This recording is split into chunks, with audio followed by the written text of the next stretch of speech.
good? Mm-hmm. Is that why you're eating lunch right now? I am. All right, we'll go eat your lunch. I'll talk to you later.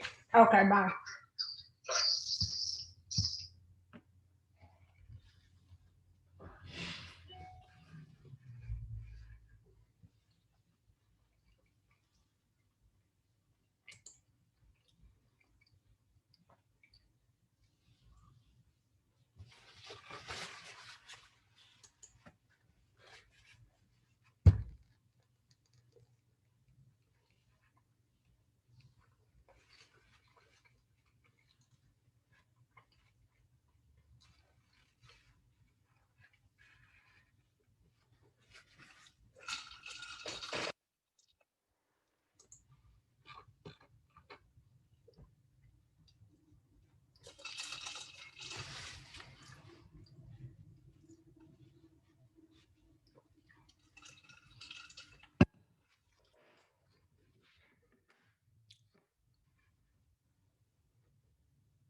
All right. Did you make me a co-host? I did. Okay. I'm on my phone.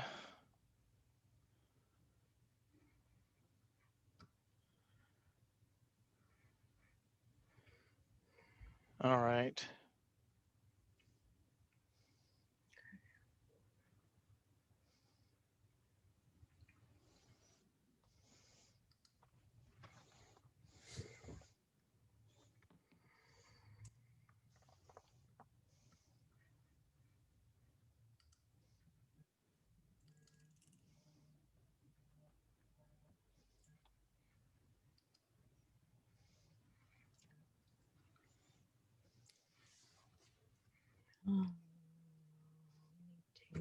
Mute.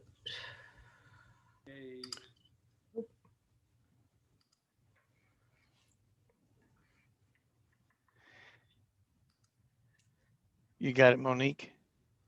I'm trying. See, oh, there we go. Hi, how are you? I'm doing good. How are you doing, Monique? Doing well. We have given you co-host ability Okay, wonderful. so And that then you should be able to share your screen. good. And you will let people let people in, and you will mute them, right? Yes. Can you silence the ding ding as they come in? Do you know about that? I can do that.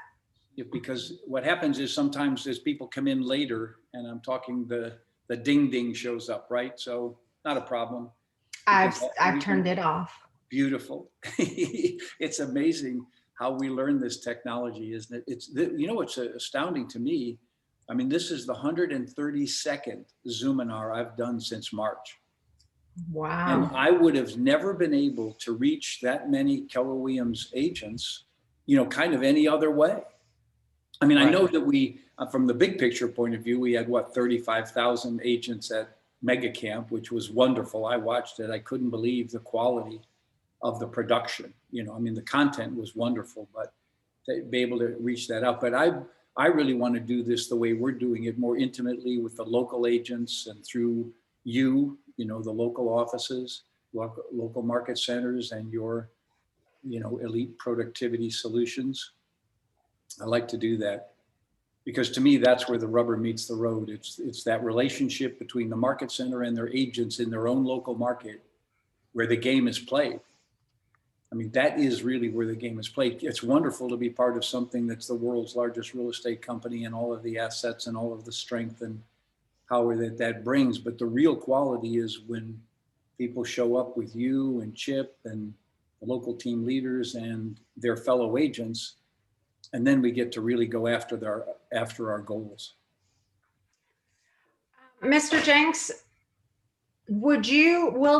if there is a chat notification, there will be a little red box that shows up.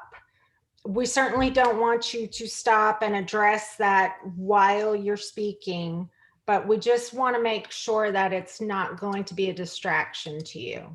Well, I mean, if you can turn that off, it's fine. Otherwise, I just won't pay attention to it, And like you say, if you can keep track of the chat, and if there are questions, we'll have time at the end for anyone who has questions. And so really, it's important for everyone to know that if you have a question or anything you'd like to talk about, then we'll have time for it at the end. In the meantime, I'll just dive in and present what I'm ready to teach. Okay. And I'm still letting people in. I'm helping too, Monique. So. Okay. And we can do, Mo Anderson says, start on time, honor the people that are there on time. So I'm ready to roll if you'd like me to. That sounds good. Ready to go? Absolutely. All right. Let's do it.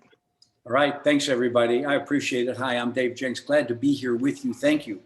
I want to thank Chip, and I want to thank the Charleston leadership team and Elite Productivity Solutions for their commitment to bring me to you.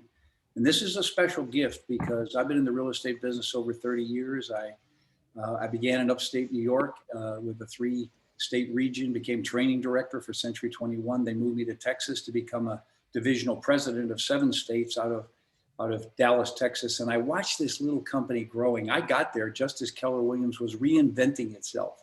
And so I really didn't see its outcomes except for a couple of years when they took over the Austin market. And I went, whoa, who are they? And as I talked to my franchisees down there, you always study your competition.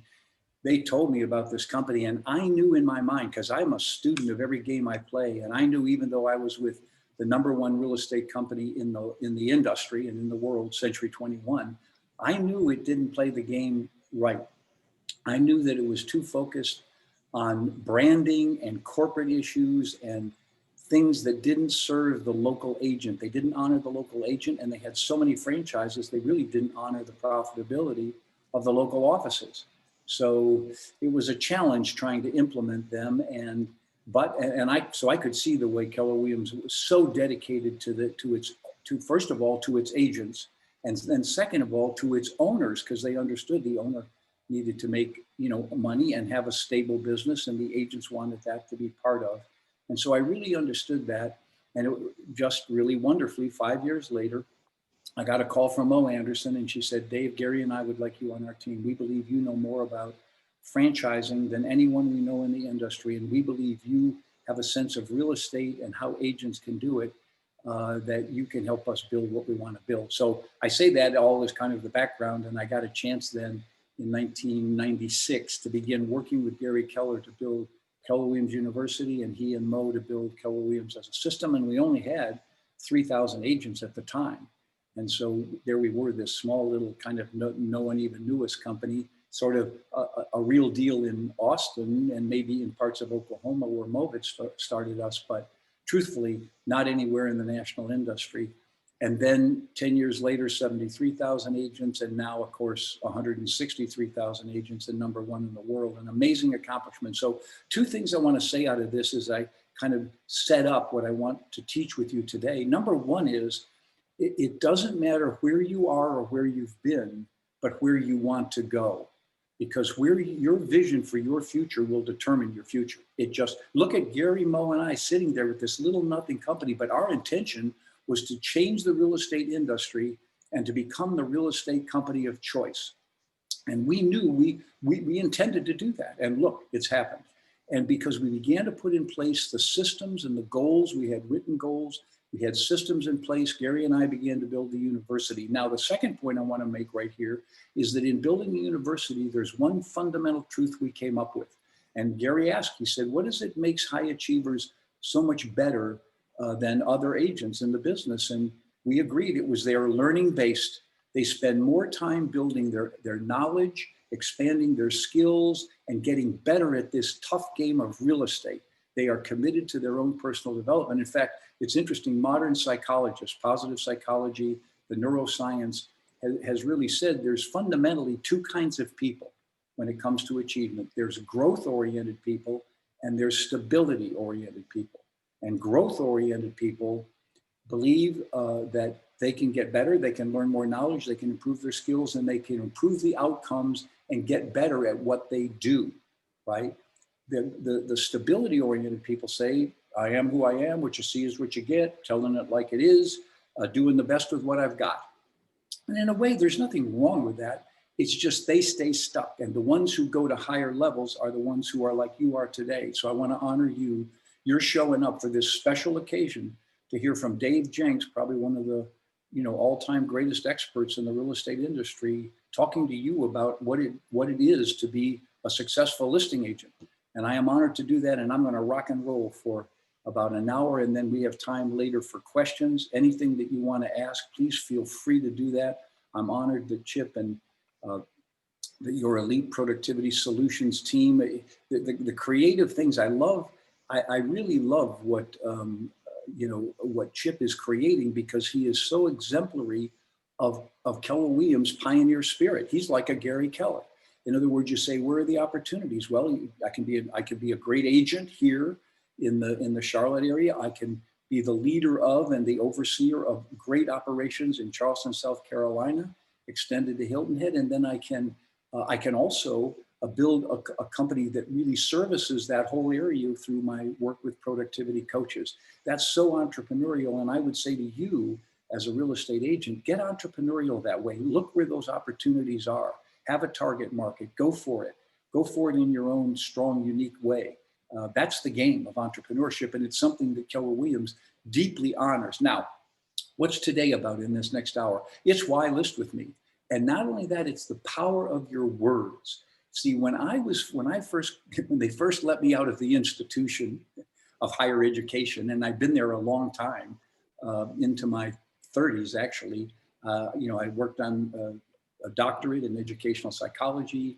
I was a faculty member. I worked in universities, and then a good friend of mine who was in the world of business, a top executive, gave me this opportunity to become a VP of sales and marketing of a large graphic arts and printing company in Albany, New York. But I'd never been in selling, and I didn't know what it was. So a friend of mine said, Dave, the Dale Carnegie Institute has a sales course.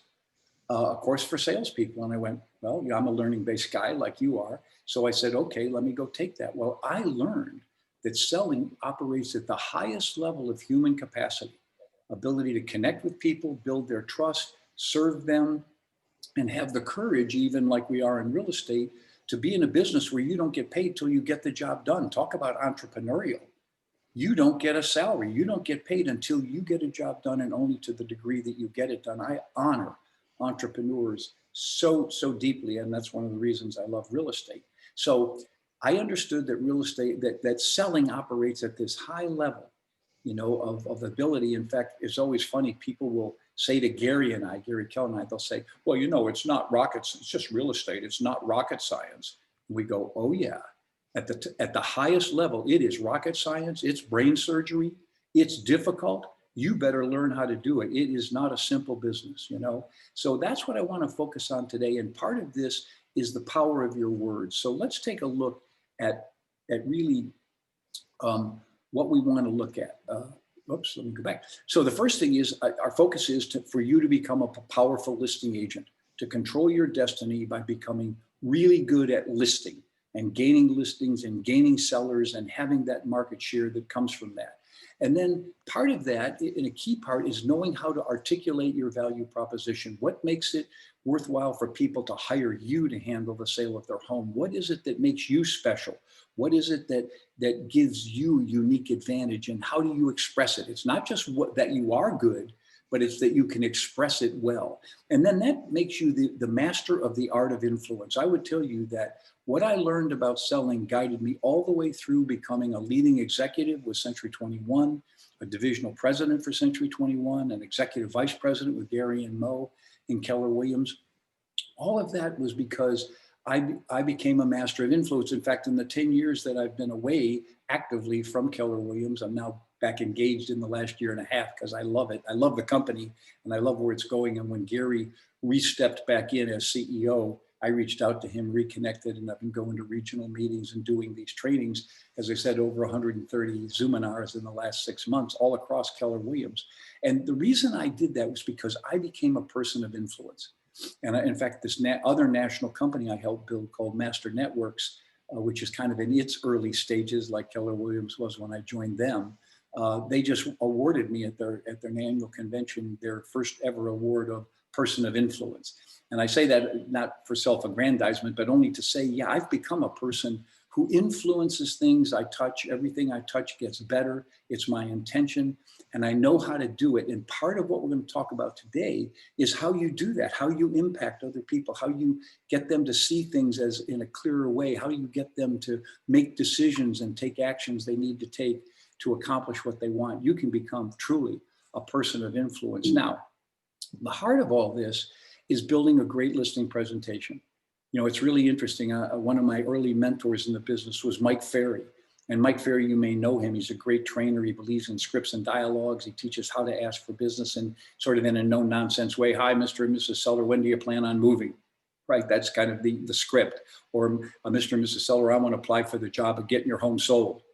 Just very direct. So he was at this big meeting. I remember this when I went to it.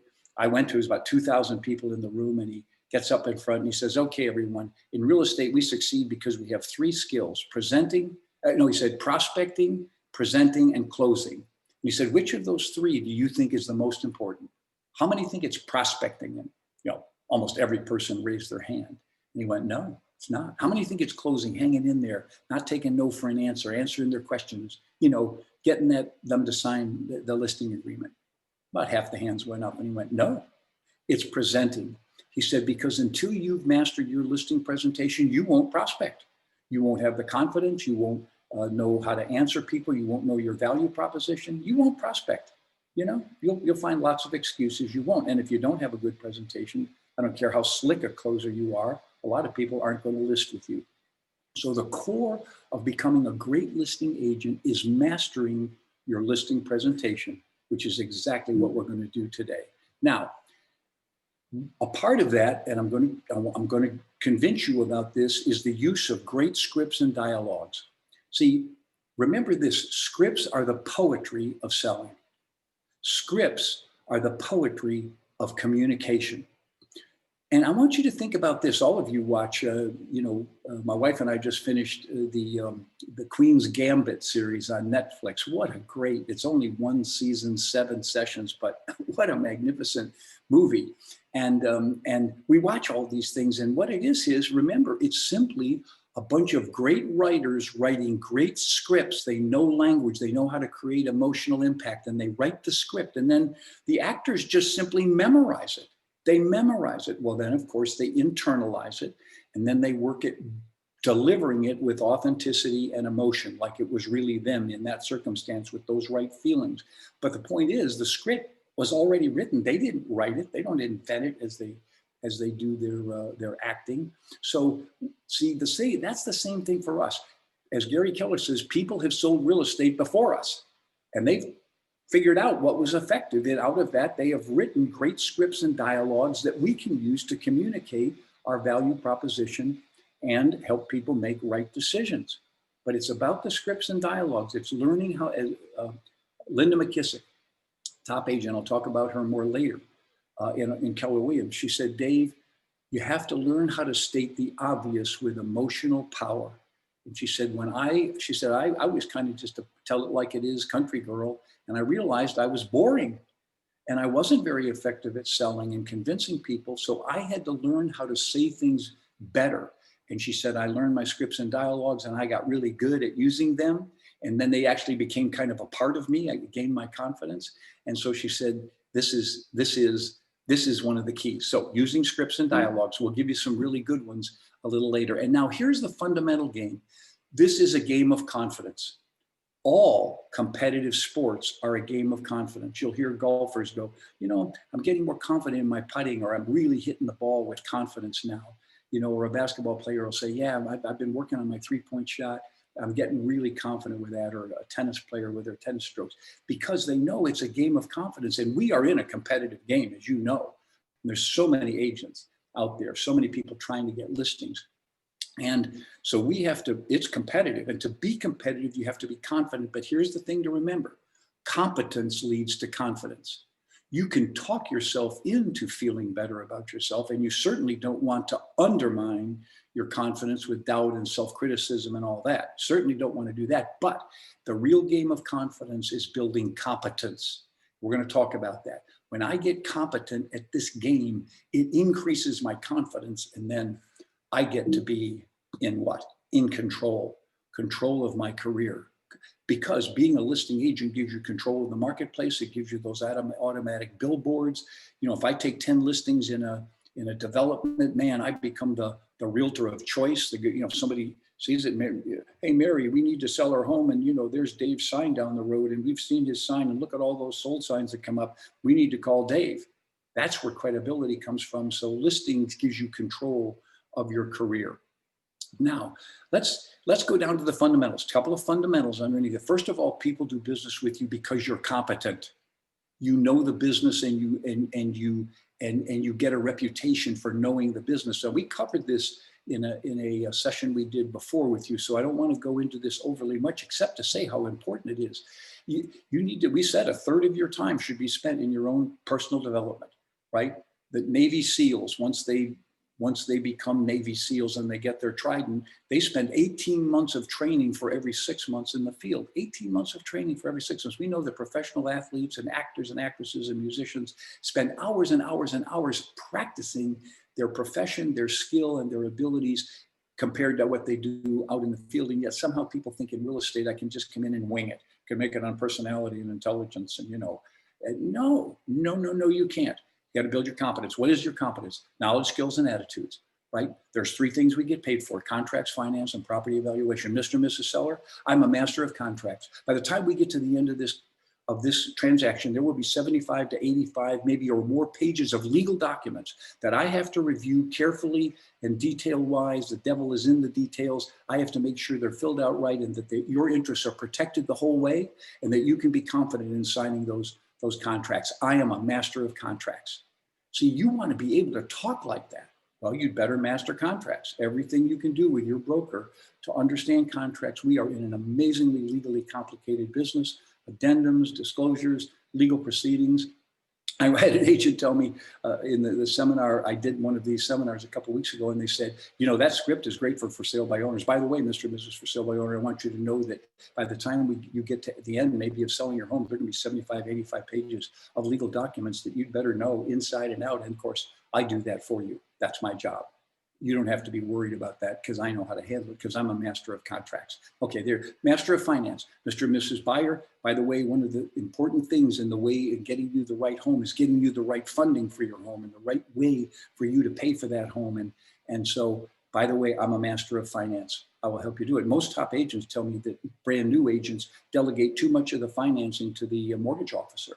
And they said, no, you have to learn it yourself. You're the one that needs the knowledge. Yeah, they could do the processing. And the final one is property evaluation. Mr. and Mrs. Seller, by the way, my job is to get you the most money for your home.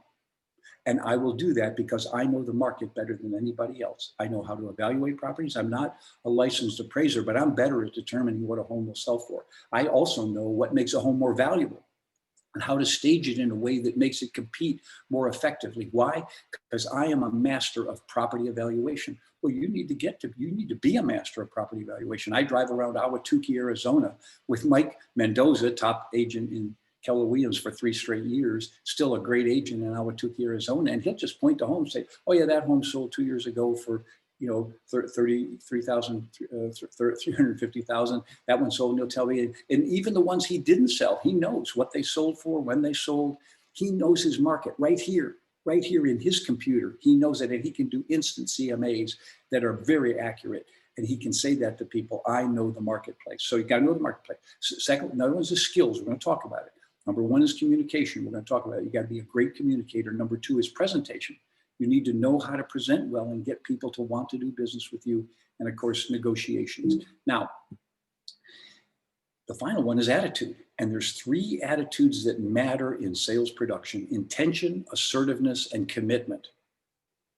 Mr. and Mrs. Seller, I'm a person of intention. When I determine to do something, I get it done. I have written goals, I achieve them, I continually achieve the goals I set. And if I set out, which I will, to get you the highest price for your home in the shortest time with the minimum inconvenience to you, I get it. It's going to happen. Why? Because I'm a person of intention. So I'm saying to you, become a person of intention, have written goals, know how you're going to achieve them, the 135, the 411, master that, right? Become an achiever in your life. The power of written goals is unbelievable. And then when you add accountability to it, oh my God, you can achieve whatever you want, right? And then you can convey that to people. I'm a person of intention. When I determine to do something, I get it done. Second one is assertiveness. And I'm going to tell you, most agents I know in the business can be more assertive. Yep, not more aggressive. It's not an anger-driven thing or a control thing. It's assertive. They stand up and they say what they want to say. They speak their truth. They make things happen. They ask for what they want. They ask for what their clients want. Mr. and Mrs. Seller, one of the things you'll learn about me is I'm a very assertive person. I'm not aggressive. I get along really well with people, very diplomatic, but I am assertive. I will not sit back. If someone's trying to take advantage of you, I'm going to stand up and stop. If something needs to be asserted to get you what you want, I'm going to stand up and I'm going to make sure that happens. Why? Because I am a person of assertiveness. Now, I would tell you in my life, that was the second thing. I had to learn how to be a salesperson. That was Dale Carnegie. Then I had to learn to be an assertive leader. And that was a decision I made when I was early on in my time with Century 21. And I realized I wasn't an assertive person. I was kind of a laid back person. I wanted everyone to like me. You know, I was trying to get their approval and their opinion of me mattered too much to me. And I was laying back. I was playing it soft. And I went, no, that's not what leaders do. They stand up, they take chances, they say things, they assert themselves. Now, they're not mean or aggressive or whatever, but they get out there on that edge of riskiness where people could, say no, or people could make fun of you or whatever it is. And I really learned to be a more assertive person. In fact, I have a big document I hold over my desk called the Assertiveness Bill of Rights. And I've had it now for almost 30 years. The Assertiveness Bill of Rights. It's a 1-page document that says, these are the things I need to remember about myself, and I can become more assertive and ask for what I want and expect to get what I want and be taken seriously. And anyway, so I'll tell you later I'll get you a copy of that Assertiveness Bill of Rights. So that's assertive. And then the final one is commitment. And that is, Mr. and Mrs. Seller, I'm a person of commitment. Promises made, promises kept. If I say I'm going to do something, you could take it to the bank because I'm a person of commitment. And I will tell you, high achievers know how to make commitments and fulfill them. Promises made, promises kept. They don't overpromise. They don't promise things they can't deliver, but they always deliver on what they promise. And I think becoming a person of commitment is a big deal. So there we are. Knowledge, skills, and attitudes. That, by the way, the more you build all three of those, the more your confidence level grows. Why? Because you're competent. Now you know what you have to sell. Why list with me? You can deliver on, because that's who you are. Now, second, so this is the competence. Second one is people do business with people they know, the people they like, but also people they respect. And so you have to master, and this is what I learned from the Dale Carnegie Institute, you have to master the art of communication. That's why salespeople operate at the highest level of human interaction. And one of the greatest books ever written, Dale Carnegie's book, How to Win Friends and Influence People. It still is in the top 200 of all the books at the end of the year, every year on Amazon.com. Why? Oh, and by the way, it was written 80 years ago. And why? Because it's full of timeless truths. The stories may seem a little old, but they're still true. So I would, and I'm just going to review for you now because I think they're important to how we do a listing presentation. There's the big three things in his getting along with people and winning their trust is, number one, don't criticize, condemn, or complain. He said, every time you do that, you put yourself in a negative state. And if you do it in front of them, you put yourself in a negative state to them. And even if you're doing it with them, you're both complaining about the same political stuff or the same things going on in society or local government's issues or whatever. If you engage in criticism, condemnation, or complaining, it will not serve you. And by the way, my wife and I work on this all the time. We don't criticize, condemn, or complain about others. And we don't for sure do it with each other, or we correct ourselves when we start to. So don't criticize, condemn, or complain. Number two is give honest, sincere appreciation. The best script in the world may be this: thank you. I really appreciate that. I really appreciate this opportunity, right? So powerful. Give honest, sincere appreciation. One of the number one agent in Century 21 for 3 years when I first got in the business was a guy by the name of Jim Droz. He was one of the most laid back, mannerly guys. He was an achiever. He went and did things. He was the number one agent in all of Century 21, biggest company in the world at the time, in Santa Clarita, California. But here was his script. Let me give you an idea. He set out to meet all the people in his initial target farm area of 600 homes, and he'd knock on the door and say, knock, knock, knock, Mr. and Mrs. Homeowner, I'm really sorry to bother you. I know it's your home, a quiet and personal time. I'm Jim Droz with Century 21. I just have one question. May I ask it? And they go, well, okay, Jim. My commitment is to make this neighborhood a great neighborhood to live in. What one thing could I do or cause to be done that would make this neighborhood a better place to live? That was it. And they'd say, well, come on in, Jim, let's talk about it. Have a cup of coffee. Or they'd say, Jim, can't think of anything. Or if we do, or they might say, oh, get him to chop that or trim that tree down at the end of the street that's covering the stop sign, or something like that. But the point was, that was as soft as it was. And yet in his first 6 months in the business, using that script, he took 37 listings. And then of course, the rest is history. Now, the other thing is that he would be very mannerly with them in the house. He'd let, if he came into the table, he'd say, thank you very much for giving me the opportunity. I appreciate you opening your home to me, and I can hopefully earn the right to help you sell your home. And he would go around and he had a listing presentation. He said they'd sit down at the table. He'd make sure they sat where they wanted to. Then he'd sit down and he'd say, I have this listing presentation. And it was a flip chart. In the old days before computers, we had flip charts. And he said, I'm going to put this leather pad underneath it because I don't want to mar your table here. Now, all I'm saying is he was just so soft and gentle. He said, I learned to park my car out on the street because some people who listed with me told me that another agent drove their sports car up into their driveway and left an oil stain. And I realized, wow, their property is so important to them. So give honest, sincere appreciation, treat people with respect. Thank you, thank you, thank you. And then the third one is focus on what other people want. Zig Ziglar said, you will get what you want in direct proportion to the number of people who you help get what they want. Isn't that powerful? And so just be focused on what other people want. Mr. and Mrs. Seller, I'm going to ask you a series of questions so I can get a clear idea of what you want to achieve and how I can help. See, that's a powerful script. So 3 things, 3 big things: don't criticize, condemn, or complain, give honest, sincere appreciation, and focus on what other people want and your job to help them get it, right? Now, here's the supportive 6, again, and we'll move on from communication, but this is so important to understand. Number 1 is be genuinely interested in other people.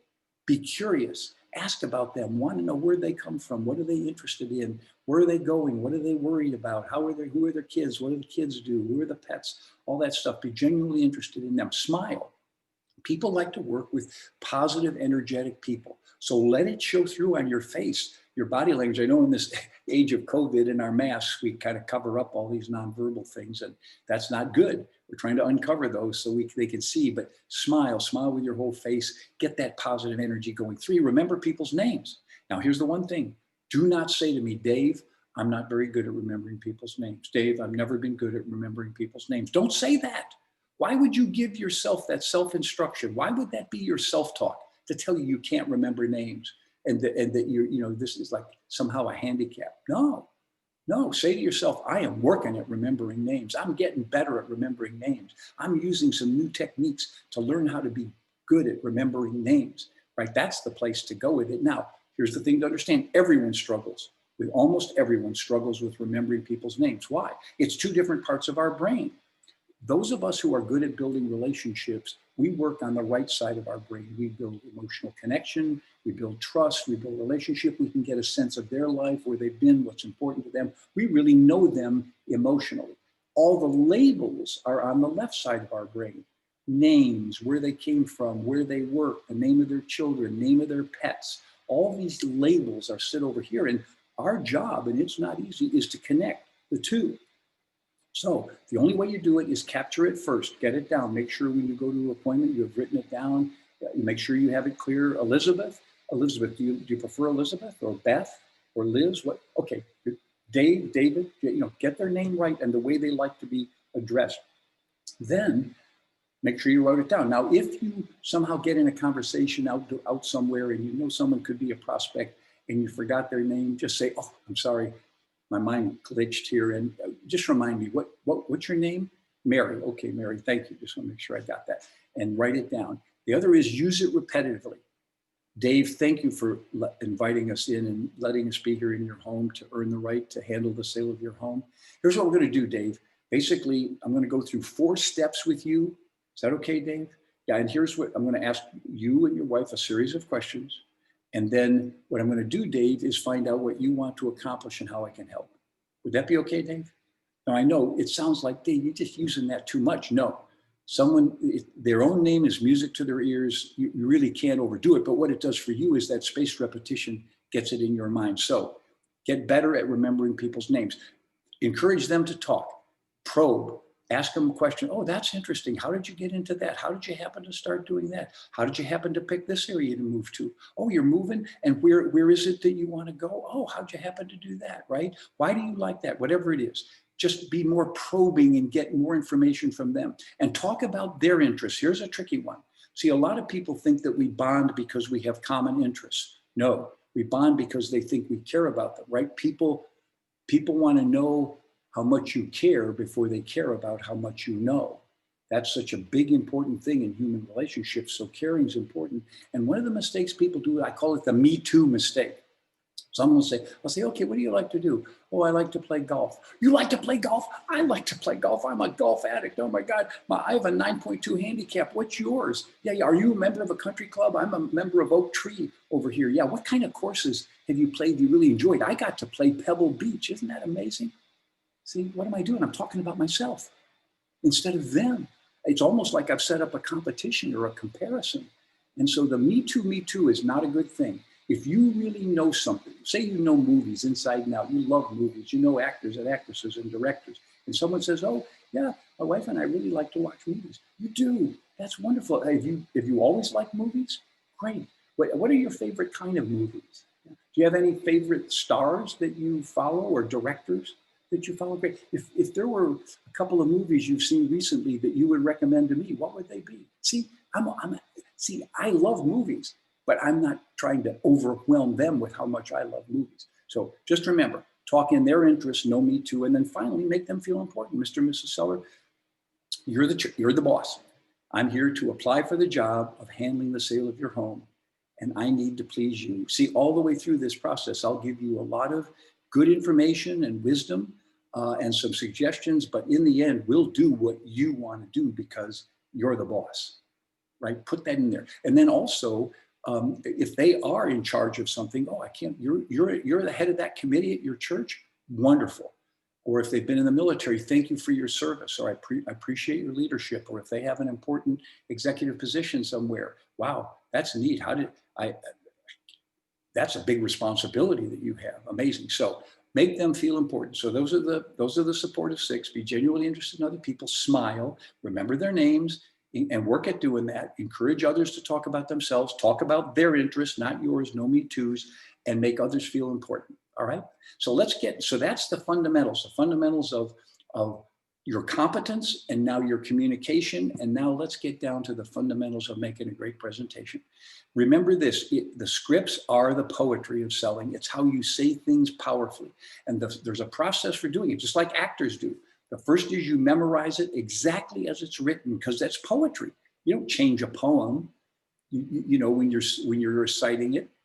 You memorize it. In fact, that's one of the fun things I did as an exercise in memory, because of our smartphones and GPSs and all that, we actually don't use our memory as much as we used to, or as much as in the old days we used to. And so giving yourself some memory exercises is a good thing. And one of the things I do is memorize some quotes, and I memorize poems, right? So coming into this COVID thing, I remembered I love the poem by Rudyard Kipling called If you can keep your head while all about you are losing theirs and blaming it on you. If you can trust yourself while others doubt you, yet make allowance for their doubting too. If you can wait and not be tired by waiting, or being lied about, not give in to lies, or being hated, not give way to hating, and yet, you know, not act too good or talk too wise. If you can dream and not make dreams your captain, if you can think and not make thoughts your aim, if you can meet with triumph and disaster and treat those two imposters just the same, right? And it goes on for 2 or 3 more verses, and then it ends with, if you can fill the unforgiving minute with 60 seconds worth of distance run, then yours is the world and anything that's in it. And more than that, life's battle you'll have won, right? Great poem. By the way, I'll save you a copy of that. I'll tell you what I'm going to do. So if you want a copy of this whole presentation and the scripts I'm going to cover in a few seconds, and you would like a copy of that poem and the Assertiveness Bill of Rights and a thing I call Dave's Favorite Scripts, which are the collection of my favorite scripts, a lot of which we won't have time to cover here. If you want all of that, including this presentation, just write me, dave@kw.com, easy, dave@kw, email me, and tell me 3 ahas that you got from this presentation. 3 insights or ahas or things you liked about this presentation. Just give me those and I will send all those to you within a day. I promise you I will do that. So dave@kw.com, please do it. And 3 ahas, but we're not done yet, so you may still get them. So memorize, that's what Gary and I really realized. It was memorize, internalize, customize, and capitalize. And that means memorize it as is, internalize it, make it yours, feel the emotion of it, let it come out, speak it in your own way. Don't change the words, but change maybe the kind of feel, make it fit your personality, and then customize it, use it where it's appropriate. Not everything we learn in scripts is used all the time.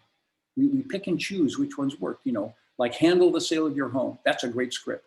Handle the sale of your home. Mr. and Mrs. Seller, I'm here to apply for the job of handling the sale of your home. When you hire me to handle the sale of your home, one of the things I do when I handle the sale of your home, right? Not sell it, market it, list it. Those are amateurish ways to talk about what we do.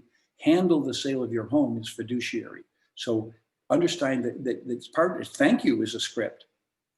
It's thank you for calling. It's a great day at Keller Williams. How may I help? That's a script.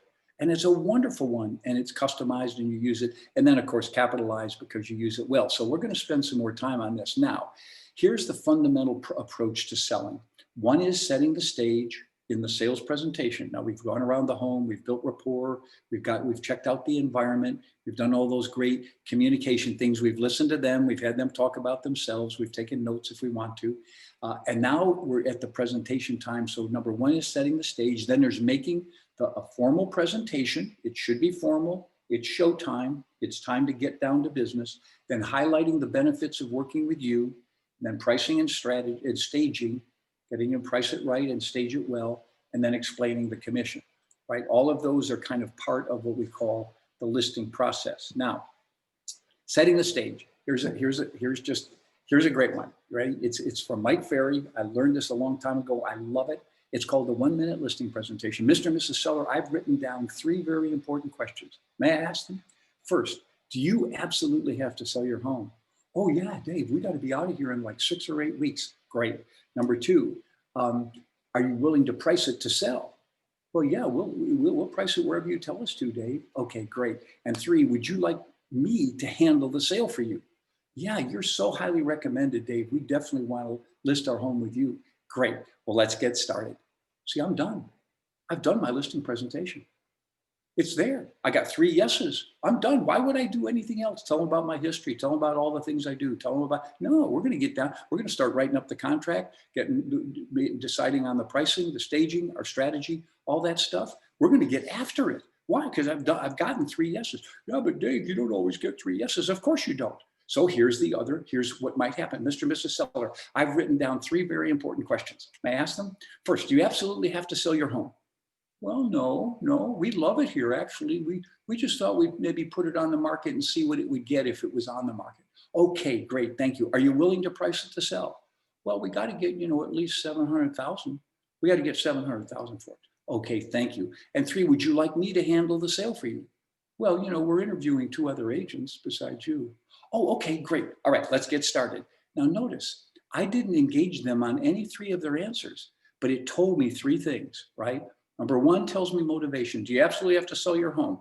Well, no, these folks, I better check their motivation because it sounds like they're not very anxious to sell, and I may not want to take the listing if it's going to sit there and they're only doing it to experiment how much money they could get for their home. So I need to check their motivation. Number 2 is, are you willing to price it? Well, if they say 700 and I know, we're lucky to get 580 or 590, then I know I have education. So the first one is motivation. The second one is education. I'm going to have to educate them how the market really works. And then the third one is commitment. Would you like me to handle the sale for you? We're interviewing other people. Now I know I have to be so good in this presentation that I get to a point where I say, okay, are you ready for me to handle the sale of your home? Great. By the way, I'll call those other 2 agents and let them know that they can bring their qualified buyers to your home, that we've got it listed and we're ready to go. Would you like me to do that? I'd be happy to do that. See, so it doesn't matter what their answers are. It gives you information that you need to know where you are as you make your presentation. Now, if it goes well, which by the way, a lot of the times it will, and you get 3 yeses on this, boom, get after it, right? Don't waste time. Okay. Speaking of wasting time, one of the things that happens is people don't pay attention to us. We start to make our presentation and they're thinking about homeschooling the kids, or they're thinking about the shopping list, or maybe the new home that they're going to move to. And you've got to get their attention. And this is called the 3 outcomes. Goes like this. Mr. and Mrs. Seller, at the end of our meeting, one of 3 things is going to happen. 1, you will decide to have me handle the sale for you. Number 2 is you'll decide not to list with me. Or 3, I will decide not to take your listing. Now, any of those 3 is okay with me. Does that make sense? Whoa, you've brought their focus in. Oh, we're making a decision. There's no waiting, think about it, half listen. No, he's being very definitive. One of 3 things is going to happen. And one of the things might be he doesn't take our listing. Well, why wouldn't you take our listing? Well, I'm in the job of not only meeting people's expectations, but exceeding them. And if I feel based on our conversation that I can't meet or exceed your expectations, then I'm not going to waste your time or mine, and we'll part friends and I'll be out of here. Okay? Well, all right. Okay, I hope you'll take our listing. Right? Mike Ferry taught me that one of the best things you can ever do is fire a seller. Say a seller is really getting all over you and not happy with what's going on and always complaining and all that. And you go, Mr. and Mrs. Seller, let's just sit down a second. Here's what we're going to do. I can tell you're not very happy, so I'm going to let you out of the listing. We're going to part ways friends, and I'm going to let you out of the listing. Well, what do you mean, Dave? No, wait a minute. What do you mean? Well, I can tell you're not very happy with what I'm doing or how it's going. And so I'm in the game of meeting and exceeding your expectations. I'm clearly not doing that. So I think it's smart we just be friends and part ways. No, Dave, no, I know we've been a little edgy lately, and I know we've been hard on you, and we're sorry about that. You're doing a good job. We really want to list with you. Okay, so they may invite you back into it. You're good, right? Or they may say, you know, Dave, I think you're right. Yeah, that's right. Yeah, okay, let's part ways. All right. Either way, it's relief for you, and it puts you in a better position. So you want to be willing to not have the dollar signs rolling in your eyes, or you got to have this listing. Desperation is not a good sales approach to take, right? So that's just it. Mr. and Mrs. Seller. Oh, by the way, here's the other thing. Most top agents take a listing in half an hour to 45 minutes. They're not there to bond. They don't need more friends. They got enough friends. They're not trying to create new friends. They're doing a job, and it doesn't take long to do the job. And so here's another way. Make sure that you get a time frame on here. Mr. and Mrs. Seller, at the end of our meeting, which by the way should only take about 30 minutes, 45 at the most, one of three things is going to happen. You will decide to have me handle the sale for you. Notice how my head goes up and down. Or you will decide not to list with me, or I will decide not to take your listing. Now, any of those three is okay with me. Does that make sense?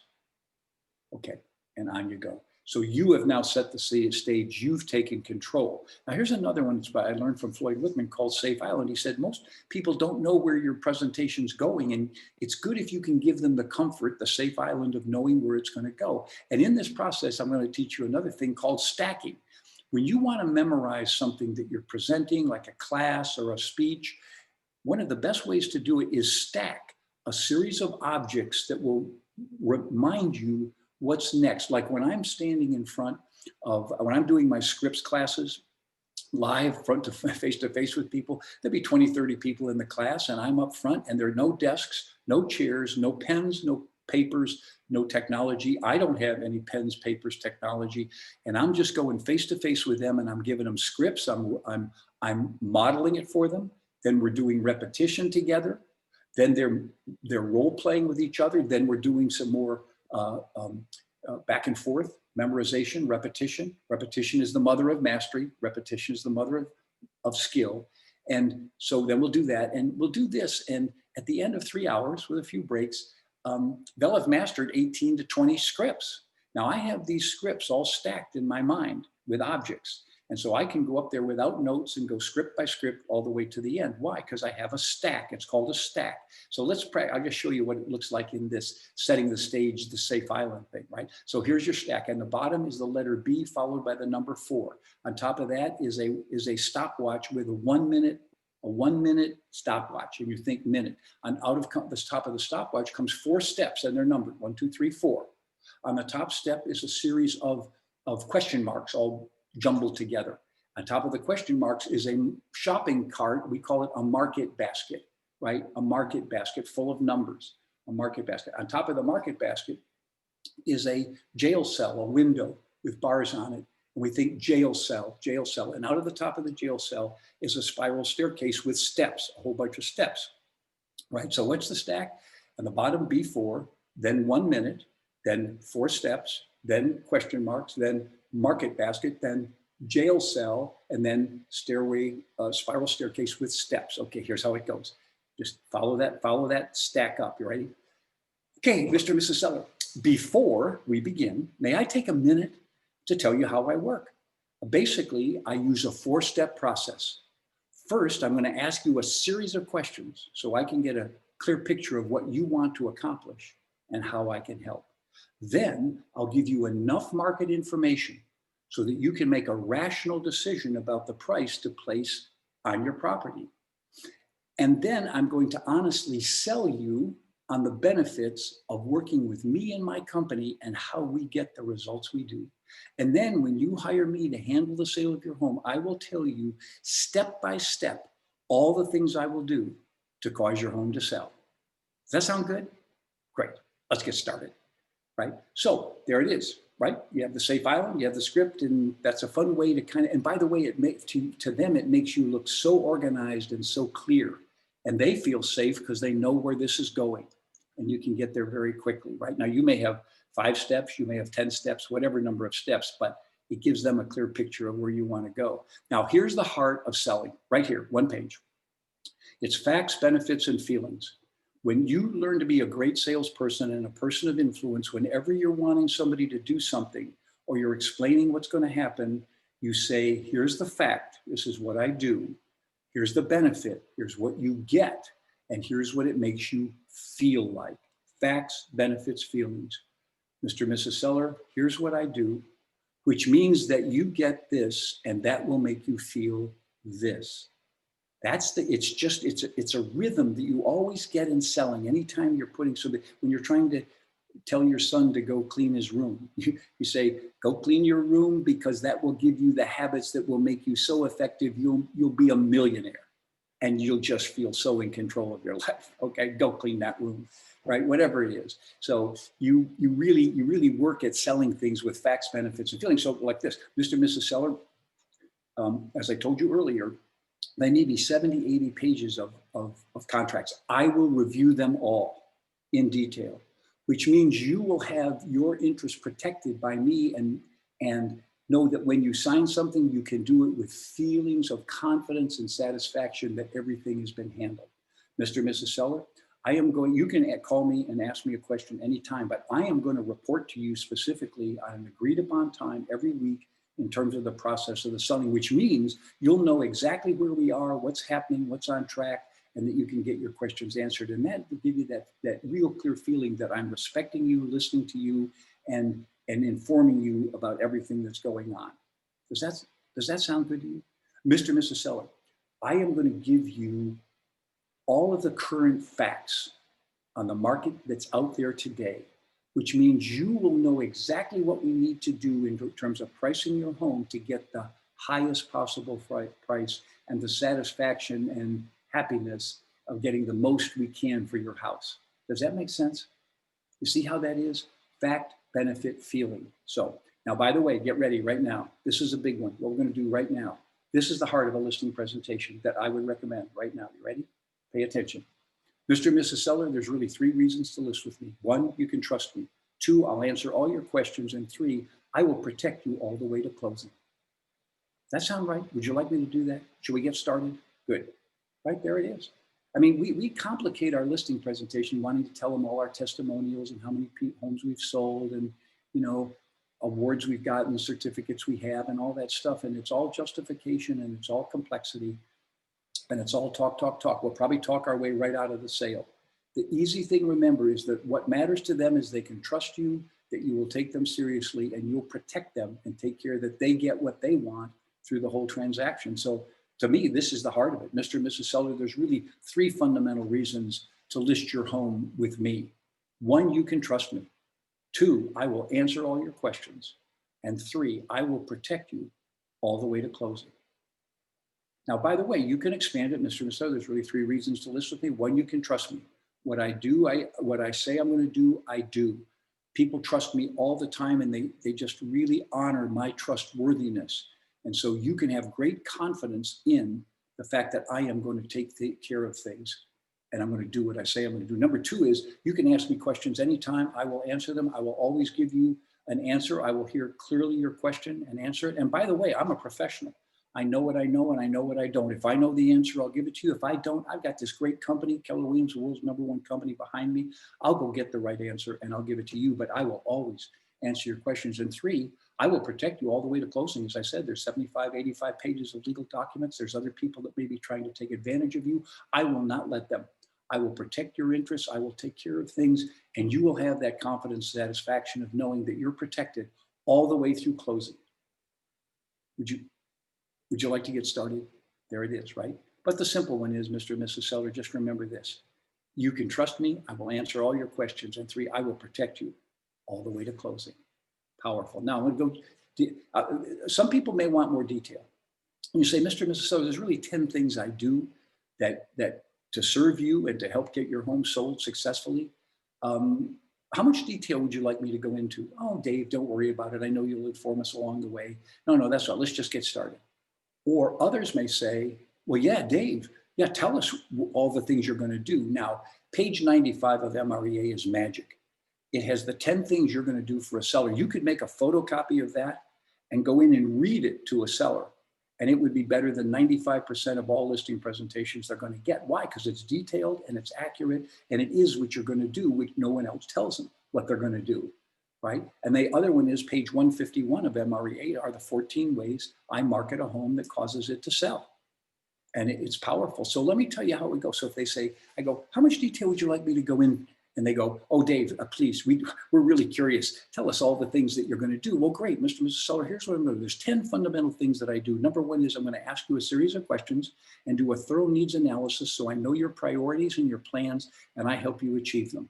Number two is, as I said, I'm going to give you enough market information to know exactly what's going on in the marketplace so we can get the most for your home possible. Number three is, in order for that to happen, I'm going to recommend maybe some property repairs and some staging that will get your home really competing well against the others that buyers are looking at. And number four is, we'll take a look at a thorough marketing strategy. I have 14 steps I follow, and we'll decide which of those are most important to get your home sold.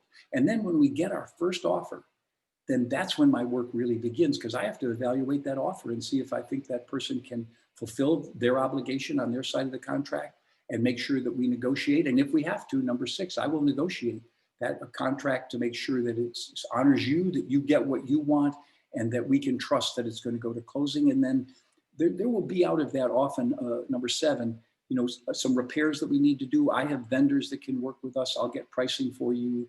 We'll make those decisions. I'll kind of coordinate it and oversee it for you. We'll get those repairs and improvements done. And then, as I said to you, there's going to be 75, 85 pages or more of legal documents. I will review all those ahead of time, answer all your questions, make sure you're comfortable in signing anything that needs to be signed and that we're ready for closing. And then, of course, I'll be there at closing to be your advisor for any last minute issues and resolve any problems that come up. And finally, after we close, I want to be your realtor for life. So I'll help you in like making your move. I can help you make your move to your next place. By the way, do you have an agent yet where you're buying a home? Because if you don't, I can get you a really good one.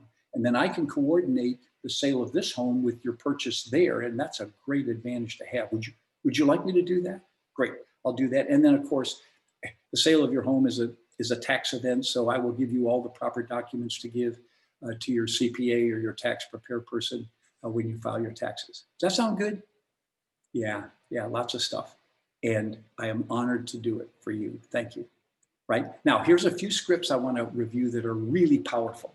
And again, you can get a copy of this. I will send you a copy of all these slides and a copy of my favorite scripts and the poem, If, and the Assertiveness Bill of Rights. If just send me dave@kw.com, Dave@kw, tell me 3 ahas, any comments you want to make about this presentation, any 3 ahas that you got, and then I will send it to you by tomorrow at the latest. Okay, ready?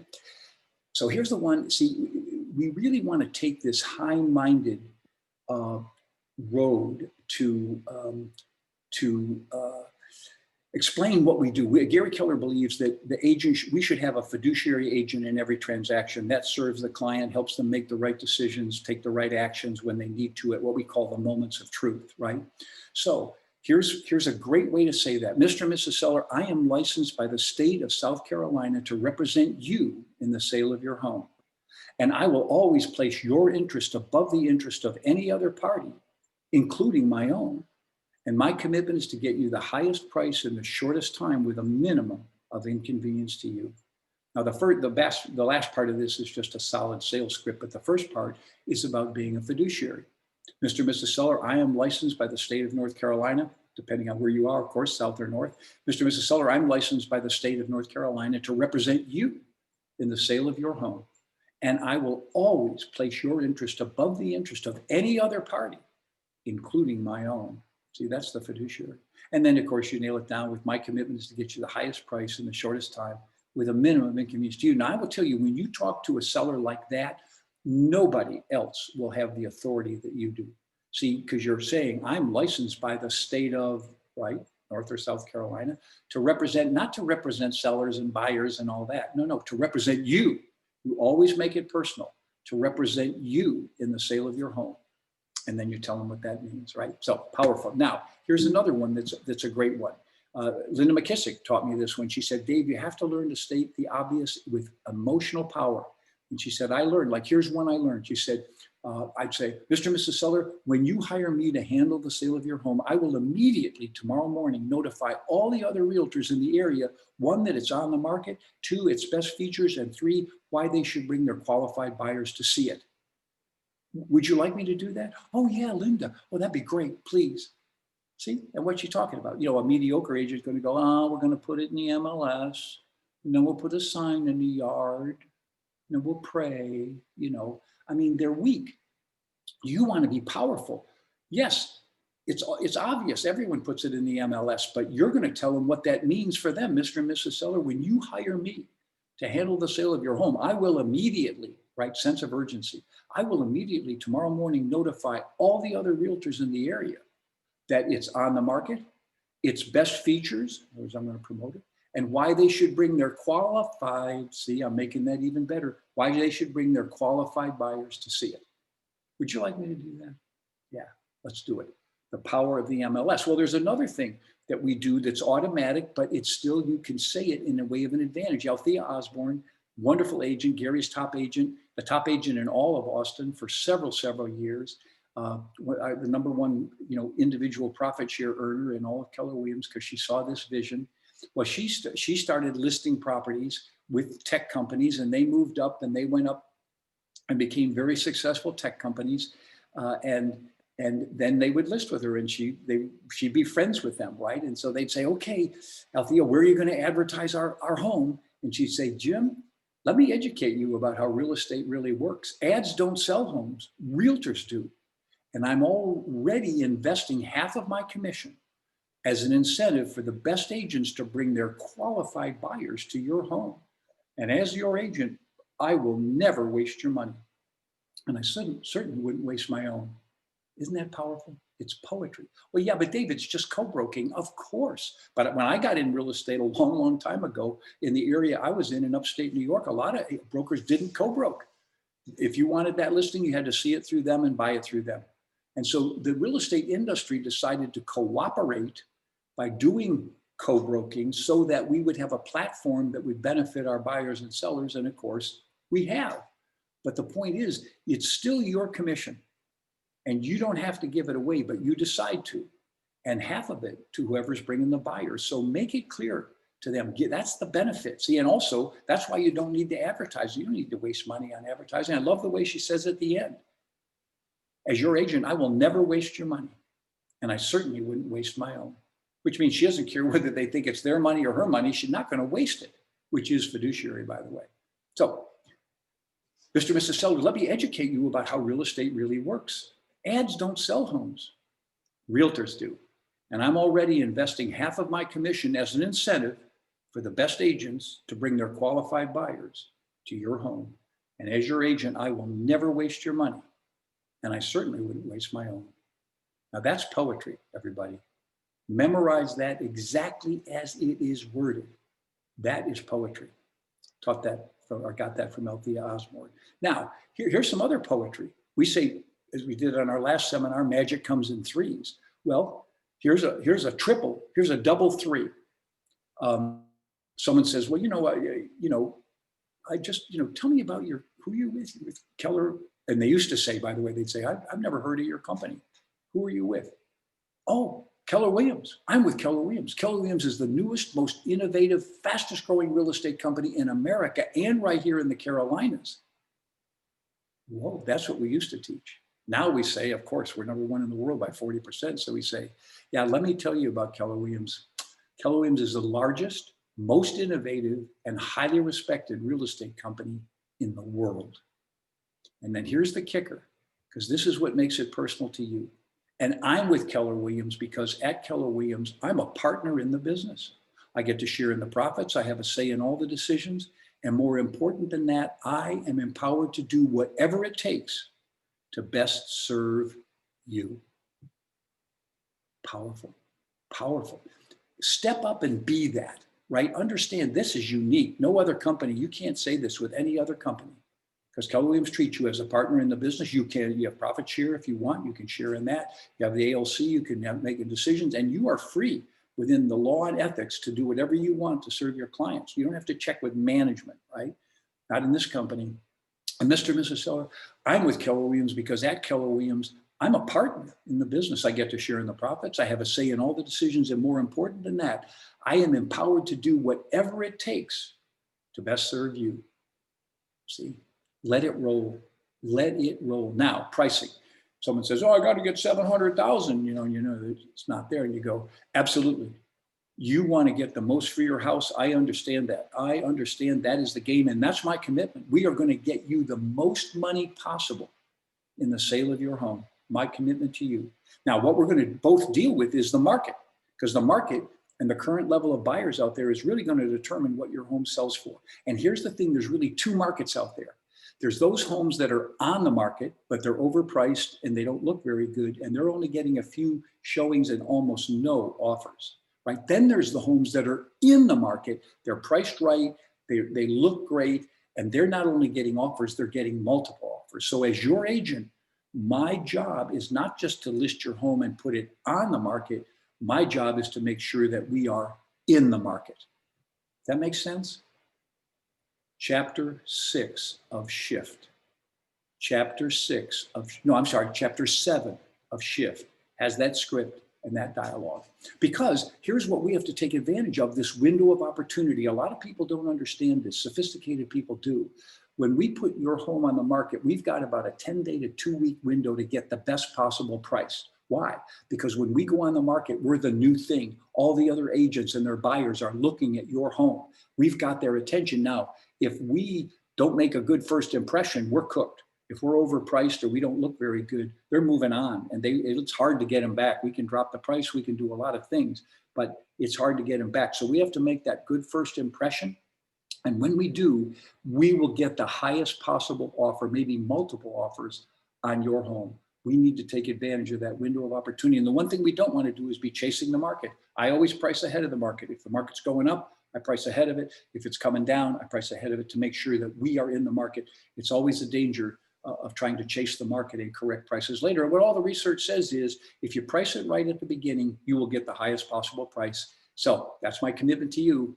That's what we're going to do. Does that make sense? So work on it's right out of chapter 6 or 7 and 8 of Shift, is the way you talk about pricing and staging in a way that makes them understand this is what has to be done to get what they want, and you're committed to that. And then here's a kind of a final one. Oh, Dave, would you cut your commission? Oh, hey, I understand. Legitimate question for you to ask, because if you can get something at a lower price or more value, I understand that. I'm a shopper too, not as much as my wife is, but I'm a shopper. I shop around for a good deal. So yeah, most people don't understand what happens with the commission. So let me explain. See, half of it is going to go to the company or agent that brings us the qualified buyer for your home. So that's really more of a marketing expense than a commission. That'll attract whoever's going to sell your home. Of the remaining 3%, 1% of it goes to my company. 1/3 of it goes to my company. Keller Williams, greatest company in the world, but it costs me to be there. And then number 2 is, 1/3 of it goes to my business expenses, my technology, my management, my marketing, my staffing, all of that. And so that only leaves 1%, for me and my family. And I know you understand that I really can't remove that. Does that make sense? Right. Let's get going. See, a lot of people think that whole 6% is coming to you, or 7 or whatever it is, 5, 6, 7, whatever matter. They think you're getting it all. And the answer is no, half of it's gone right away. And then the other, you got a company, you got your expenses, and then a very small percentage goes to you, and they understand. And by the way, never be embarrassed about your commission. The commission we charge is well worth it. We're a whole industry that's built itself in serving buyers and sellers and getting them the most money for their home and giving them the best advice and protecting their interests all the way through closing. We're worth it. I had an agent in San Antonio who would say, Dave, I always tell my sellers, Mr. and Mrs. Seller, I just want you to know I charge 1% more than the other agents in the area. Most agents charge 5.5 or 6. I charge 7 because I know I'm worth it, and I will get you more money, and you will have more confidence in me because of the agent I am. So just want you to know that up front, I charge more. She said it with confidence. They were happy to work with her. They were getting a good deal. People aren't always looking for cheap unless you're coming in talking cheap. That makes sense? So there are all our things. And Here's the final sales presentation I want to talk to you about. It's the most powerful and important sales presentation you'll ever make. It's the one to yourself. It's the power of self-talk. I'm telling you my life. I've overcome depression. I've overcome alcoholism. I've overcome things because I learned how to talk to myself in encouraging, bold, strong, confidence-building ways. That is a great thing to do. And so here's the way I want you to talk to yourself. I am in a skill-based profession. This is a tough profession. Not many people can do it well, but I am mastering the skills and the knowledge and the attitude of this business. I practice all the time. I practice hard, long, and often to get really good. I master my scripts. I master my presentation. I master all the skills of this business.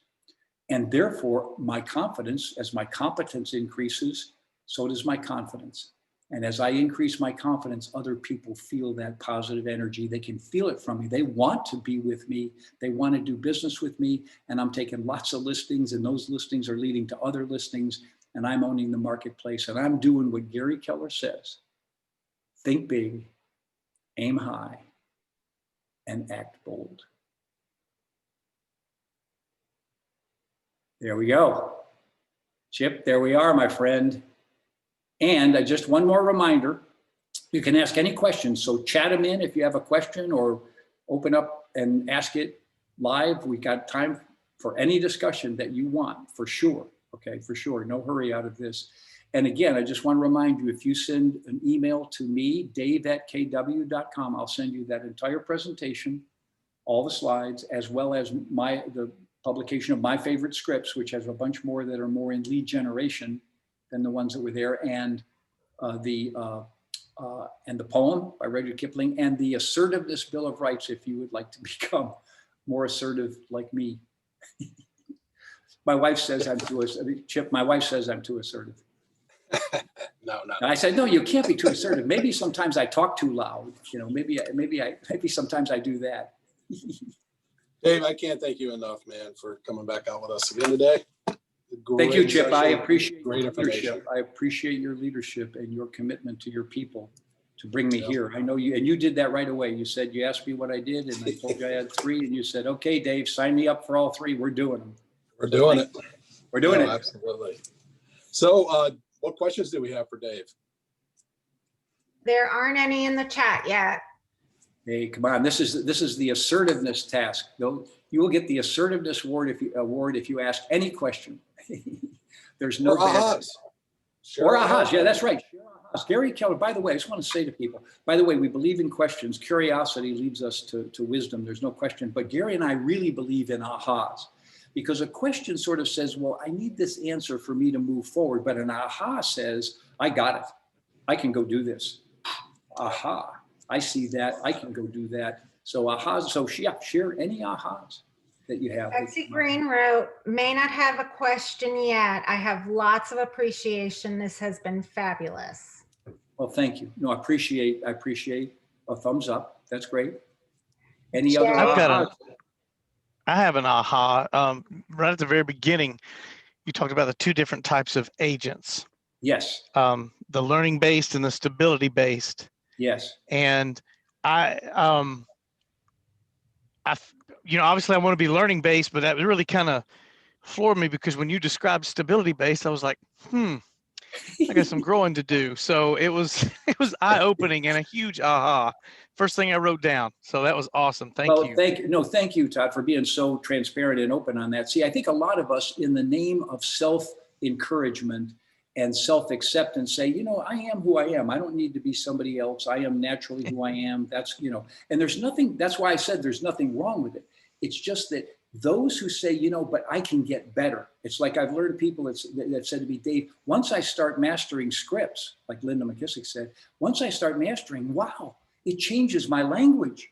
I really start building more powerful ways to say things. I can even feel the rhythm of something that I've invented for myself that wasn't a script I memorized, but I got the rhythm from the script. So yeah, good. Thanks, Todd. Getting better is a big deal. Right. Yeah. Thank you. That was awesome. Dave. Greatly appreciate your contribution to KW and to real estate as a whole.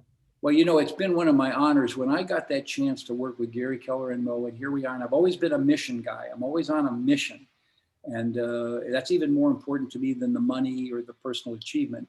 And what I felt that Keller Williams actually had a mission. We have a mission statement, right? To build careers worth having, lives worth living. I mean, businesses worth owning and lives worth living, and now legacies worth leaving. But that sense of having a purpose, and that just motivated me. So one of the honors of my life was being able to work to build this company. I love where it's gone. Me too. Absolutely. Yes. By the way, Chip, I just want to say one thing to Chip, and I know I've already given him some accolades, but I just want to say, you know, one of the big challenges we had early, and people would say, you know, this is such a great company. Why aren't we growing as, you know, faster? And I'd say, because we've got to find the right players.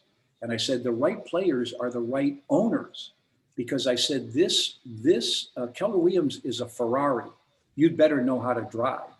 If you don't, you'll crash it into the wall. You'll stall it out, you know. So we had to find, Chip, we had to find leaders that were sophisticated enough. And then the other one, and I always say this to agents who think they need to pay their buyer's agents more.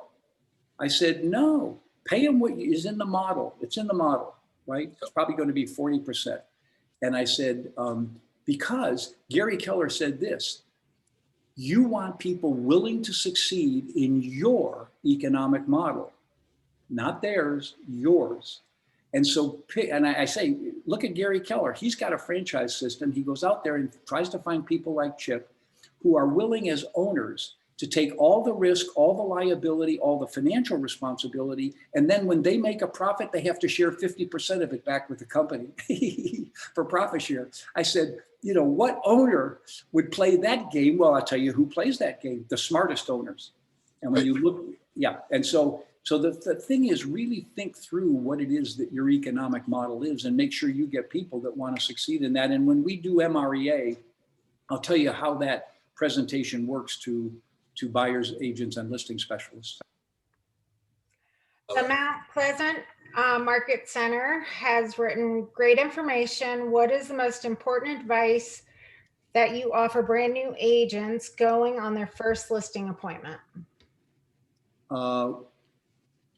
Don't be afraid of the fact that you're inexperienced. Don't even talk about it. Go with your sense of commitment. Mr. and Mrs. Seller, I am committed to absolutely get you the most money for your home and to make this sale work for you. That's my commitment. Now, by the way, just so you know, I have the world's greatest real estate company, Keller Williams, right here in Mount Pleasant. Keller Williams in the Carolinas. Keller Williams in the world is the dominant company. Why? Because they empower us to do what's right for you. So just count on that. You got me and you got my team behind me, and we can get it done. It's the same way I said that little script about Mr. and Mrs. Seller. You know, I will always answer your questions.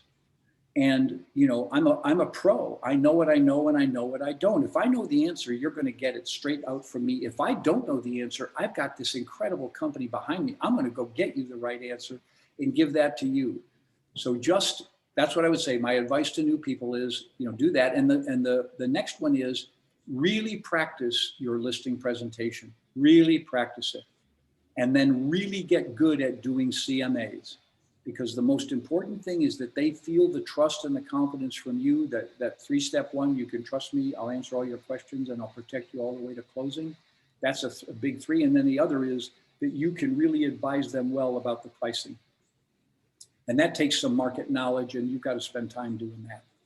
Yep. Allison wrote, thank you so much. This was very informative. Rhonda wrote, love the word handle when speaking to the seller. Yeah, handle the sale of the home. That's what we do. We help people handle the sale of the home. We handle it for them. It's big, it's fiduciary. Yep. Terry wrote, AHA scripts allow me to speak with confidence and authority. Yes, they do. Master them. They are the poetry and the influence of great communication. Yep. And it's a secret thing. I said it, I inferred it, but let me just repeat. The more you practice and memorize scripts, the more you feel their power. In other words, at first they seem uncomfortable, and then you're trying to memorize them, right? What did it say? Is it, okay, qualified buyers to your home? Okay, yeah, it's qualified buyers. Okay, you know, that kind of the MLS one.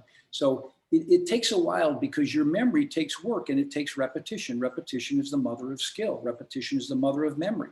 So it takes repetition. That's why I really recommend get together in small groups. Maybe already do it in your market centers. Script practice, great. But maybe you yourself get 2 or 3 people and get together. And when you practice scripts, the first thing you do is just practice memorizing. You don't practice answering, because then it gets complicated. You know, they're giving you different answers. Now you're into the game of answering, you know, but that's not it. It's the game of memorization. When actors memorize, the first thing they do is they call it speed memorizing.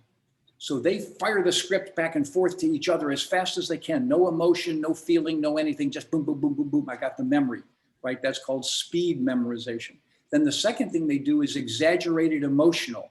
Now they give it to each other with these exaggerated, over the top, crazy emotions, you know, expression, you know, really silly. But then when they calm back down, they have the script and they have the feelings, and it comes through sincerely. So there's a method to practicing your presentation, and do it.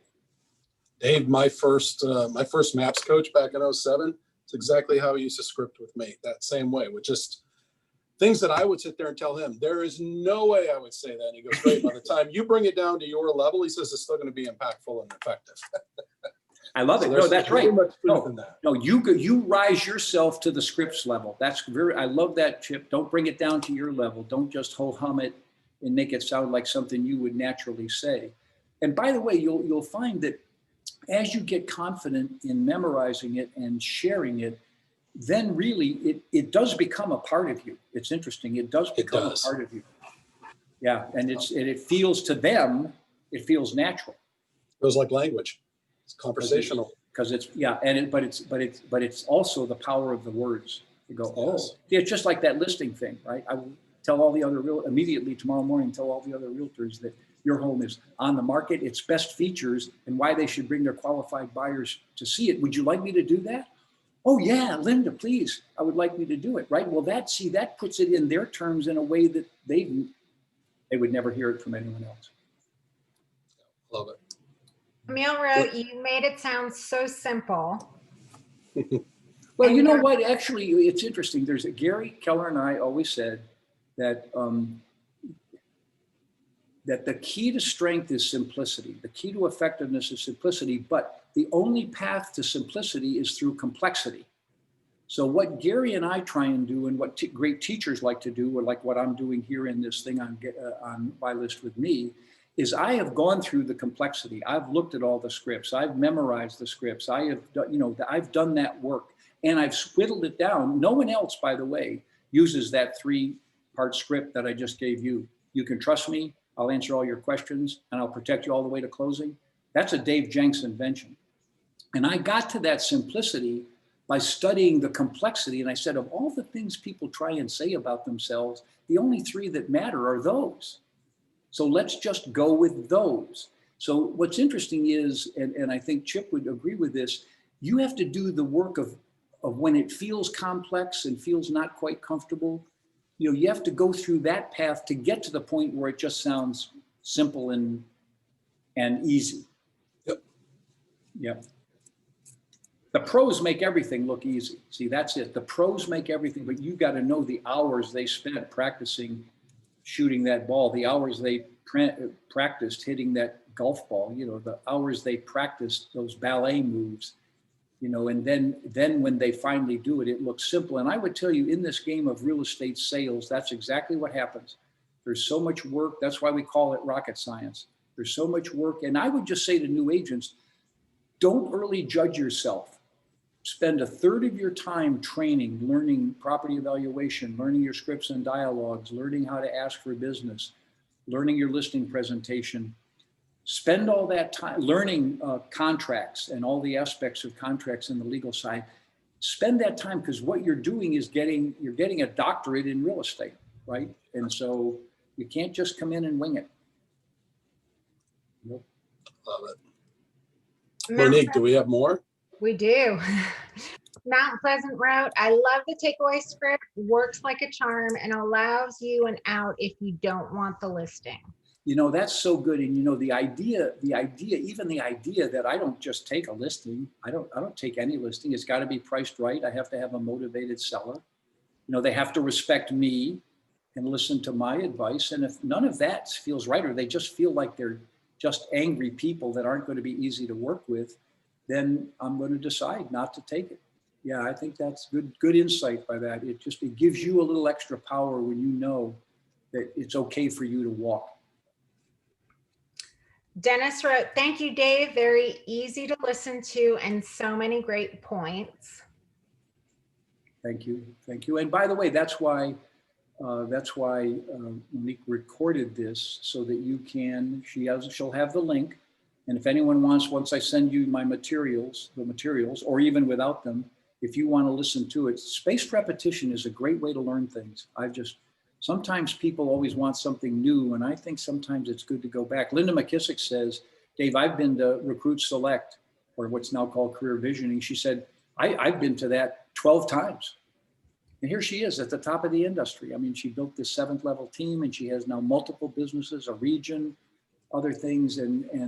But she says, nope. She says that repetition is how I mastered things. Latasha wrote, so much great information to digest. One thing I learned was to be mindful of self-instructions. Yeah, that's right. That's good. Self-talk and self-instruction. It's a good way to say it, actually. We get to teach ourselves. One of the things that's interesting about working with my wife, who's a specialist in hypnotherapy, is that there's a level of your consciousness. It's called the theta level. And what happens is when you give instructions to it, it empowers your deep subconscious, and there is so much skill and ability there in your subconscious that most people don't realize. But what you have to do is take charge of what are the messages. That's why I said to people, don't say you're not good at remembering names, because that's self-talk. That's telling yourself, okay, you don't need to work at remembering names because you're not very good at it, and you don't want to do that. What you want to do is give messages to yourself that are strong, saying, I'm getting better. I can do this. I'm doing the work. I'm gaining the confidence. I'm going for the learning opportunities that are there. And then that self-talk is powerful, very powerful. What's interesting, and I'll tell you, the modern psychologists, we talk about that, the neuroscientists, there's a wonderful book out now called The Happiness Advantage. The Happiness Advantage by Shawn, S-H-A-W-N, Achor, I think it is, A-C-H-O-R. Shawn, anyway, The Happiness Advantage, and he's a neuroscientist. And what he says, the research shows, is that success doesn't lead to happiness. Happiness leads to success. So happy people get more success than those who aren't. So one of the things you really work on, that's why that smile thing and all of that is so important in Dale Carnegie, and that is you work on your own positive mental attitude, your own optimism, your own positivity, your own encouragement of yourself. And that will lead to success. Shanice wrote, this training allowed more gracefulness in my encounters. More gracefulness in what? Counters. In her encounters, or like her interaction with people? No, I think being a person, that's one of the things that Dale Carnegie teaches in a way. It's kind of that don't criticize, condemn, or complain. If you can interact with people with finesse and you stay calm and you don't react to what they say, you may respond to it. It's that old difference between don't let your reaction be your response. You may feel offended and feel angry, but don't let that be your response. Process it. Go high-minded with it. Don't get into a defensive posture.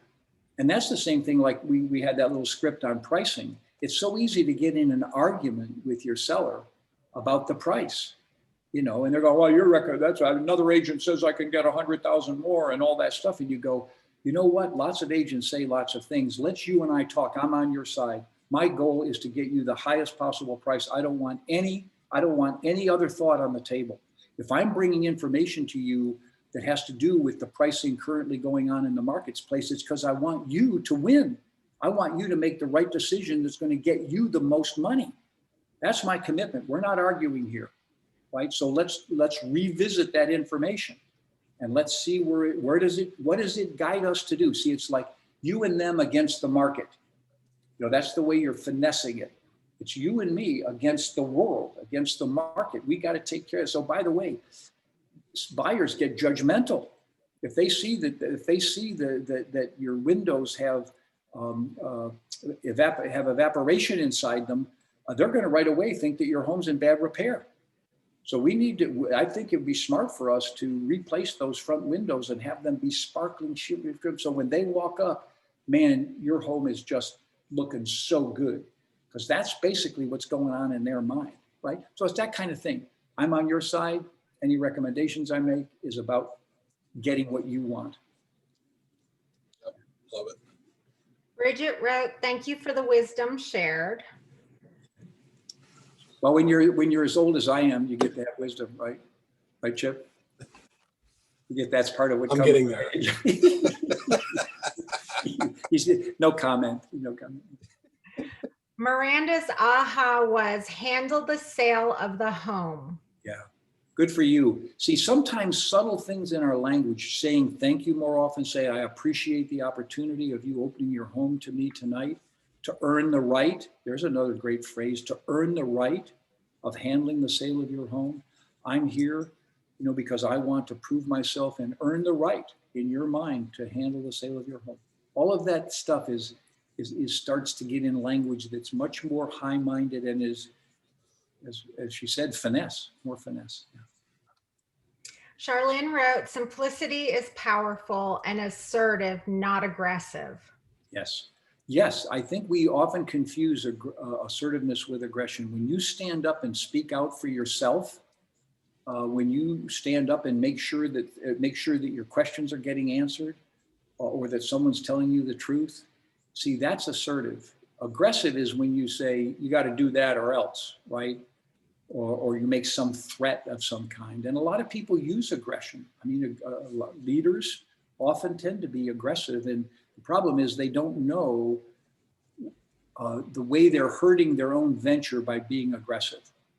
Like, they can get people to do things out of fear, but people who do things out of fear don't do it as well as people that do it out of desire to do it. So yeah, but I think that's right. It's important to understand, and that's why that Assertiveness Bill of Rights is so good, because it helps you understand where your assertiveness shows up. For example, my wife, Gina, who helps women's empowerment, and she says a lot of women have to learn to have boundaries. And she said boundaries means is you know your standards and you don't let people violate your boundaries. If they don't treat you with respect, they're gone, right? If they don't listen to you seriously, if they talk you down, if they rain on your parade, you know, no, they're not, you don't let them in your environment. You certainly don't emotionally let them in. Physically may be different, but also that too. So no, I think that's a very important discrimination between assertiveness, standing up for yourself, and aggression, trying to control everybody. Jay wrote, ads don't sell houses, realtors do. Thanks, Dave. Yeah, that's important. You know, and that's one of those, there's a lot of realities that, you know, I mean, they make good scripts too, but that's an honest one, because ads don't sell homes. The only reason we advertise homes is to get more sellers and get more buyers, right? I mean, we do that. But it doesn't cause the home to sell. What causes the home to sell is that it gets the attention of agents who are working with buyers, and 98% of buyers are working with an agent when they make an offer on a home. So that's where the game is played. It's not played anywhere else. Even in the luxury end, some people think that, you know, a lot of people do very expensive advertising on luxury homes, and it's really a waste. It's not what attracts the ultimate buyer. And particularly in the day and age of the internet, where you can be in luxury homes, you can do a great website, you can really promote that out there without spending money on advertising. Yeah. Miranda's mind was blown with the description of the act of putting the listing into the MLS. That's right. No, it's funny. As simple a little thing as that, you know, and I would say in everything you do, find the way to give it a real hit as far as the benefit to them.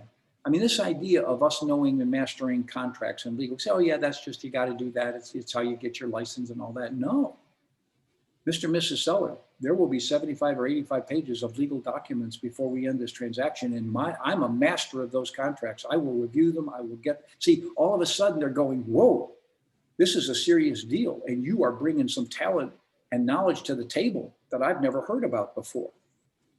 Yeah. Good stuff. Mount Pleasant wrote, raise your bar, practice makes perfect. Love it. Yeah. Well, practice makes better. And as they say, perfect practice makes better. So yes, but the repetition is key. In this business, the practice will get you there. Okay. I love that. Me and you against the market. Yeah, there you are. That's the positioning. And it's always that idea. My job is to get you the highest possible price. You know, that is my job.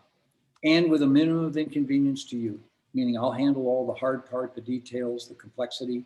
I'll answer all your questions. But I'm here. I'm on your side, and we're headed for the same goal.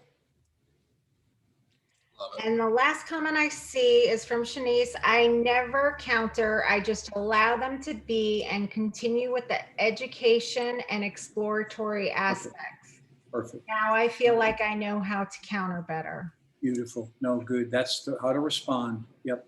Because even to say, and I understand her use of the word counter, but I would avoid that because counter sounds like a counter punch, you know, like it's me against them and I got a counter punch and, you know, they're making a statement and I got to counter it. So I just want to caution us about sometimes words, they have a meaning to us, but sometimes they convey something that's there. So the way I want to respond to them, see, responding is a good thing. People love to be responded to, right? And don't, as Gary Keller says, don't let your reaction be your response. And so, yeah, respond. I love that. But good insight. Thank you. Good insight. Thank you so much. You bet. Thank you. Thank you, Monique. Good, Chip. And we got one more session, right, coming up with MREA? Yeah, we're December, or is it September? I think it is. December what? Yeah. 10th. Yeah, and we're going to really focus there on what Gary Keller and I really meant by MREA, and we didn't mean building big teams. I just want to be clear about that. It's okay to do that, but that's not what that book is. And it's also when somebody says, well, you know, I'm not interested in MREA because I don't want to build a team. And you go, oh no, MREA is not building about building a team. It's about building a real estate business that operates more systematically and makes you more money in less time. Right? That's what it's about. Now, if you choose to get leverage by leveraging off part of the buyer side or leveraging off part of the listing side, ultimately, and you want to do that very carefully, you can do it. But the book is not about that. It's about thinking like a business person and building something of stability that will maximize your take-home pay. Yeah. So we'll do that. Hey, Right. We look forward to it, and we thank you so much for today. Yeah, thank you, everyone. Thank you for being here, and send Dave@kw.com. All right. Take care. Thanks, everybody, for being here. Bye-bye. Talk to you all later. Bye.